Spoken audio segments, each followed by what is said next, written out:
Shadow Slave. Author, Guilty 3. Kabanata 1, nagsisimula ang bangungot. Isang payat na binata na may maputlang balat at may itim na bilog sa ilalim ng kanyang mga mata ang nakaupo sa isang kalawangin na bangko sa tapat ng himpilan ng pulis.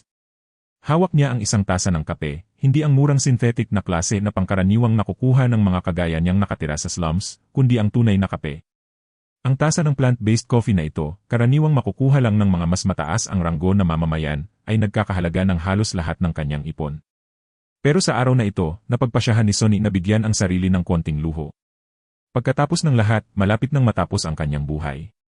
Habang tinatamasa ang init ng marangyang inumin, itinaas niya ang tasa at sininghot ang aroma nito. Pagkatapos, dahan-dahang sumipsip at agad na napangiwi.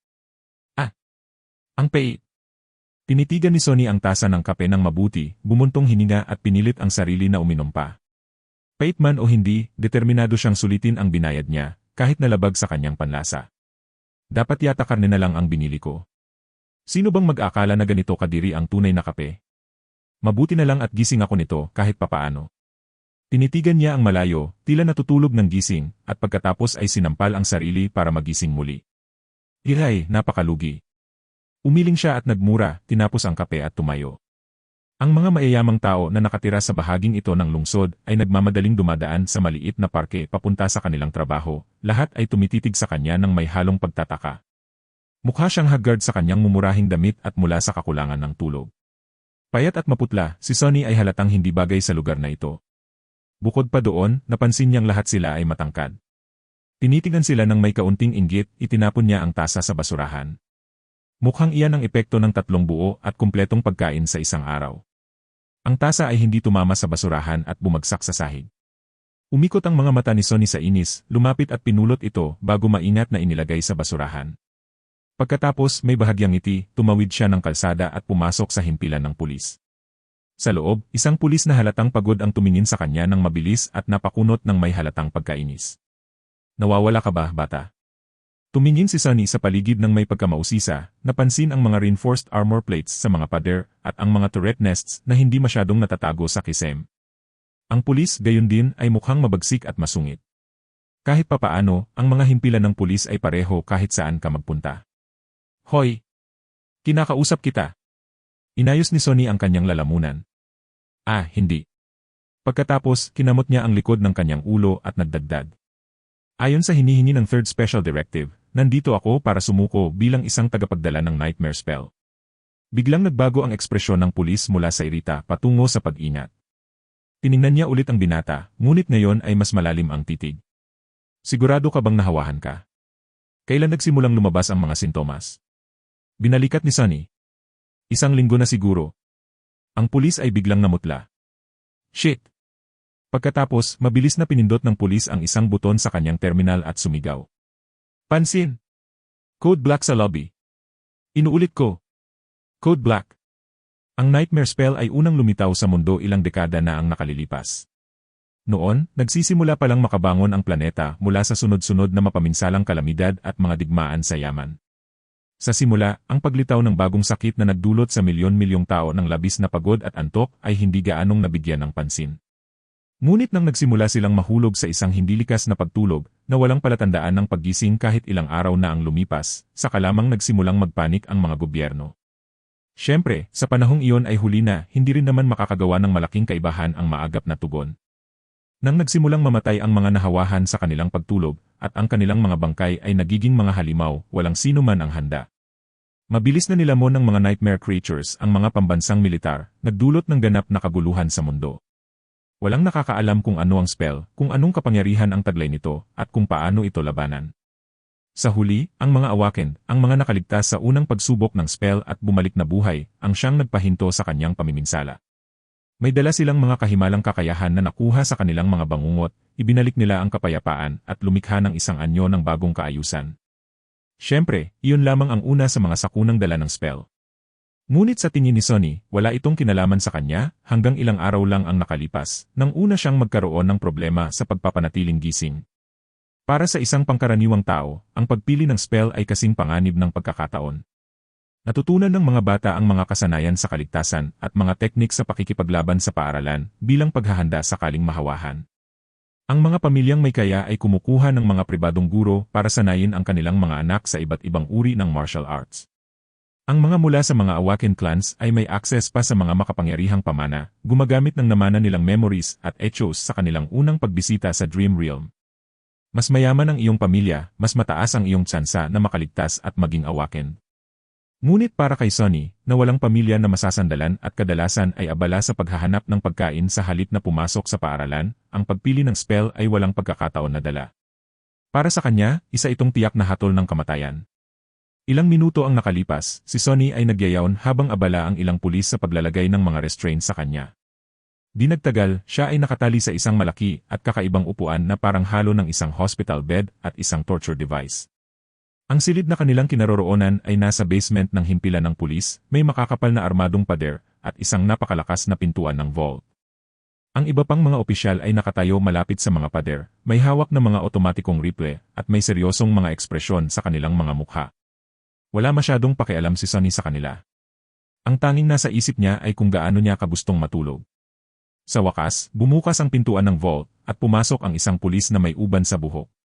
Mayroon siyang mukhang puno ng karanasan at matalim na mga mata, para bang nakita na niya ang napakaraming kakilakilabot na bagay sa kanyang buhay. Matapos niyang suriin ang mga restraints, mabilis siyang tumingin sa kanyang relo at pagkatapos ay bumaling kay Sonny. Ano ang pangalan mo, bata? Pumikit si Sonny ng ilang beses, sinubukang mag-concentrate, at pagkatapos ay gumalaw ng hindi komportable. Sunless. Itinaas ng matandang pulis ang kanyang kilay. Sunless. Ang kakaibang pangalan, sabi ng pulis. Sinubukang kumibit balikat ni Sonny, ngunit hindi siya makagalaw. Ano nang kakaiba doon? At least may pangalan ako. Sa labas ng lungsod, hindi lahat may ganon. Pagkatapos ng isa pang hikab, idinagdag niya, ipinanganak kasi ako sa isang solar eclipse. May makata kasing kaluluwa ang nanay ko, alam mo na. Kaya siya nagkaroon ng kakaibang pangalan, at ang kanyang kapatid na babae ay tinawag na rin noong kasama pa nila ito. Kung resulta man iyon ng makatang imahinasyon o simpleng katamaran, hindi niya alam. Umungol ang matandang pulis. Gusto mo bang kontakin ko ang pamilya mo? Umiling lang si Sonny. Wala nang ibang tao. Huwag ka nang mag-abala. Isang madilim na ekspresyon ang lumitaw sa mukha ng pulis sa loob ng ilang segundo. Pagkatapos, bumalik ang kanyang seryosong hitsura. CJ, Sunless. Gaano mo katagal kayang manatiling gising? Hindi gaano katagal. Napabuntong hininga ang pulis. Kailangan nating paikliin ang proseso. Subukan mong lumaban hanggat kaya mo at makinig ka ng mabuti, okay? Hindi na siya hinintay sumagot at agad na nagsalita muli. Gaano na ang alam mo tungkol sa nightmare spell? Tumingin nang nagtataka si Sonny. Gaya ng alam ng lahat, siguro. Sino bang hindi nakakaalam ng tungkol sa spell? Hindi ang mga bagay na nakikita mo sa drama o naririnig sa mga propaganda. Ang ibig kong sabihin, gaano mo talaga ito nalalaman? Mahirap sagutin ang tanong na iyon. Hindi ba't pupunta lang ako sa Dream Realm, papatayin ang ilang halimaw para matapos ang unang bangungot, makakatanggap ng mga mahiwagang kapangyarihan, at magiging Awaken? Umiling ang matandang pulis. Makinig kang mabuti. Kapag nakatulog ka, dadalhin ka sa loob ng unang bangungot. Ang mga bangungot ay mga pagsubok na nilikha ng spell. Sa loob nito, makakakita ka ng mga halimaw, pero makakakita ka rin ng mga tao. Tandaan, hindi sila totoo. Mga ilusyon lang sila na binuo para subukan ka. Paano mo nalaman? Tinitigan lang siya ng pulis. Ibig kong sabihin, wala naman talagang nakakaintindi kung ano ang spell at paano ito gumagana, di ba? So paano mo nasabing hindi sila totoo? Maaaring kailanganin mong patayin sila, bata. Kaya para sa ikabubuti mo, isipin mo na lang na mga ilusyon sila. Oh. Nag-antay ng ilang segundo ang matandang pulis, at pagkatapos ay tumango at nagpatuloy. Maraming bagay sa unang bangungot ang nakasalalay sa swerte. Karaniwan, hindi ito dapat sobrang hirap. Ang sitwasyon na kinaroroonan mo, ang mga kasangkapan na magagamit mo, at ang mga nilalang na kailangan mong talunin ay dapat naayon sa iyong kakayahan, sa pinakamaliit. Pagkatapos ng lahat, mga pagsubok ang inilalagay ng spell, hindi mga bitayan. Medyo disbentaha ka lang dahil sa sa iyong kalagayan. Pero matibay ang mga bata mula sa labas ng lungsod. Huwag mo pang sukuan ang sarili mo. Oo. Lalo pang naging antok si Sonny. Nagiging mahirap ng sundan ang usapan. Tungkol sa mga mahiwagang kapangyarihan na nabanggit mo talagang matatanggap mo ang mga ito kung makaligtas ka hanggang sa dulo ng bangungot. Kung ano man ang mga kapangyarihang iyon, nakasalalay iyon sa iyong natural na kakayahan at kung ano ang gagawin mo sa pagsubok. Pero ang ilan dito ay magagamit mo na kaagad sa simula. Ang boses ng matandang pulis ay unti-unting nagiging malayo. Mabigat na ang mga talukap ng mata ni Sonny at hirap na siyang manatiling gising. Tandaan, ang unang bagay na kailangan mong gawin sa sandaling nasa loob ka ng bangungot ay suriin ang iyong attributes at ang iyong aspect. Kung makakakuha ka ng combat-oriented na aspect, gaya ng isang swordsman o archer, mas magiging madali ang mga bagay. Kung ito ay pinalakas ng isang pisikal na attribute, mas mabuti. Ang mga combat aspects ang pinakakaraniwan, kaya mataas ang posibilidad na makuha mo yon. Nagdidilim na ang silid na may armadong pader. Kung malas ka at wala itong kinalaman sa labanan, huwag mawala ng pag-asa. Ang sorcery at mga utility aspect ay may sariling gamit, kailangan mo lang maging matalino. Walang silbi na aspect. Well, halos wala. Kaya gawin mo lang ang lahat ng iyong makakaya para mabuhay. Kung makaligtas ka, kalahati na ng pagiging awaken ang narating mo. Pero kung mamatay ka, magbubukas ka ng gate para sa isang nightmare creature na lilitaw sa totoong mundo. Ibig sabihin, kami ng mga kasamahan ko ang kailangang humarap dito. Kaya huwag kang mamamatay, Sonles. Bagamat antok na, medyo naantig si Sonny sa mga salita ng pulis. O, kahit man lang, subukang hindi agad mamatay. Ang pinakamalapit na awaken ay hindi makakarating dito ng ilang oras, kaya talagang ikatutuwa namin kung hindi mo kami pipilitin labanan iyon mag-isay. Ano?